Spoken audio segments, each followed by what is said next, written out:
And the journey here was much better than I expected. It really was. I was so worried. My entitled aunt demanded I make her son a director, so I cancelled the family vacation and cut them off.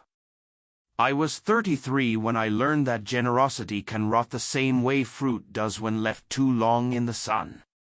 My aunt, 55, polished, proud, perpetually broke, had built her identity on money she didn't earn. The kind of woman whose pupils dilate when she sees a designer logo, whose pulse quickens at the sound of a credit card swipe.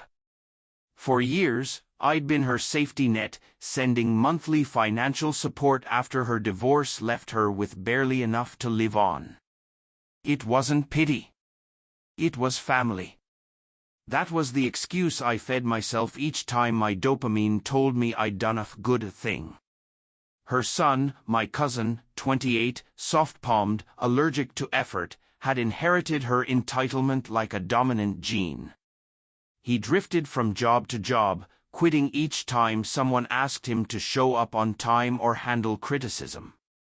He wasn't working toward anything, he was waiting for the universe to hand him a throne.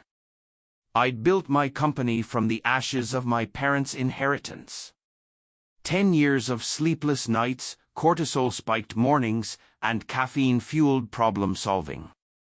The kind of grind that rewires your nervous system. When my aunt called one afternoon just to talk, I didn't expect her voice to become the match that would set the whole tree on fire. "Sweetheart," she said, her tone sugary and slow. "It's time you helped family. Make my son a director at your company." I laughed. Thought she was joking. But she wasn't. She meant it, every entitled syllable. Her logic was simple, in that warped way only delusion can be. He was family, I was successful, and success was something meant to be shared, not earned. I told her director roles required experience, leadership, accountability. She dismissed it all with a scoff. "You can teach him. That's what family does." When I refused, her tone dropped an octave. "If you don't do this, consider yourself disowned." Something inside me twitched, heart rate elevated, pupils narrowed. The amygdala doesn't lie when it senses betrayal. For years, I'd been cushioning her failures, and she'd mistaken mercy for obligation. Then came the texts. Dozens of them. Demands. Guilt trips. My cousin's resume arrived next, a half-page of exaggerations and grammatical errors, listing retail leadership, as if folding shirts and complaining counted as management experience. And then, his message. "Just waiting for you to make it official, cuz. Gotta give my job notice. They'll probably collapse without me." The arrogance was pure adrenaline. When my grandmother called days later, the lies had already taken root. "Your aunt says you promised him the job and went back on your word," she said gently. The manipulation had spread through the family like cortisol through a bloodstream, fast and corrosive.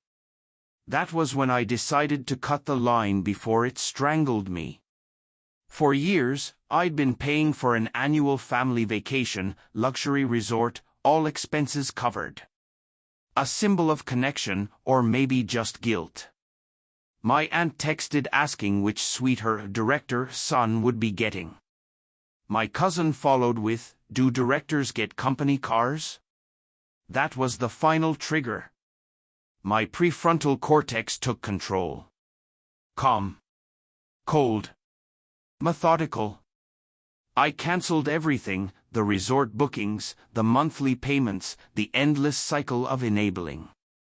Then I sent one message to the entire family, explaining the truth in clear, unemotional terms. My aunt found out when her credit card was declined at a restaurant. Rage turned to desperation in a matter of days. "You'll regret this," she wrote. Then, "I need that money for bills." Then silence, replaced by rumor. She started telling people my business was failing, that I'd stolen family money to build it. My cousin backed her up online, posting half-truths and fiction dressed as grievance. The day the vacation was supposed to start, she arrived at the resort anyway, screaming in the lobby about how I'd abandoned her. That was the first time I didn't feel guilt. Just clarity.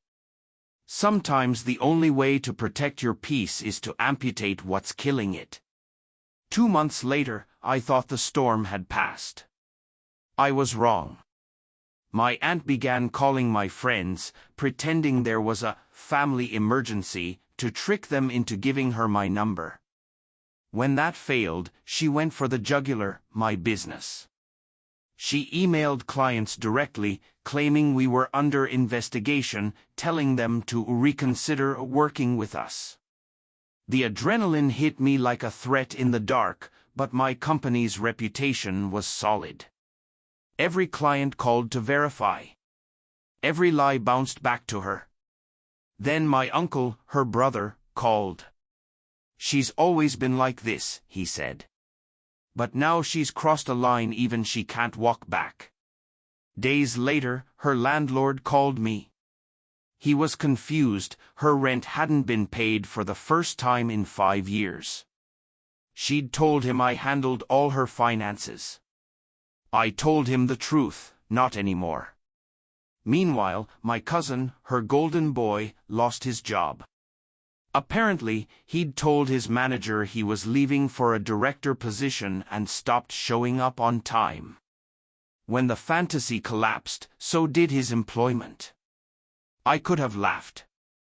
But instead, I felt something colder, relief mixed with quiet disgust. Dopamine had nothing to offer. Just the stillness of finally having boundaries. 6 months later, I arrived at my office to find 2 police officers waiting. My aunt had filed a report accusing me of fraud and embezzlement. She claimed I'd stolen money from her for years and promised her son a job as repayment. My nervous system went cold. The amygdala flared, but reason held.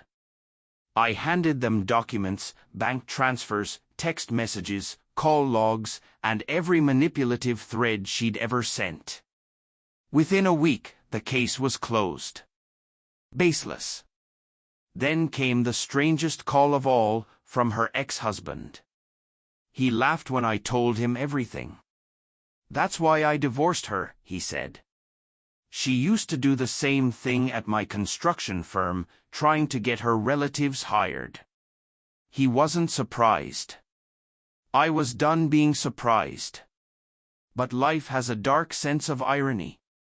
My grandmother fell ill, not gravely, but enough to need care.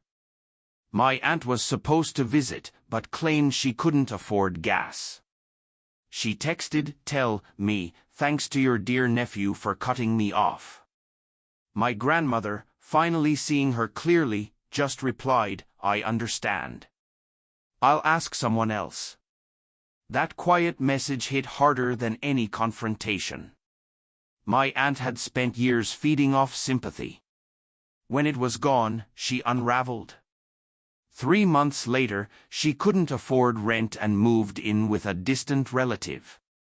Within 2 weeks, they called me, regret in their voice. "She treats our home like a hotel," they said. "Complains about everything. Can you please start helping her again?" "No," I said. Calm. Firm. Final. Because the truth is, every act of misplaced kindness releases a tiny burst of dopamine that teaches your brain that sacrifice equals peace. But it's not peace, it's surrender. And surrendering to entitlement is how you lose yourself by inches. My aunt never understood that generosity without gratitude curdles into resentment. I helped her until helping her became a wound. And when I finally stopped bleeding, she called it betrayal. I call it recovery. Emotional tone?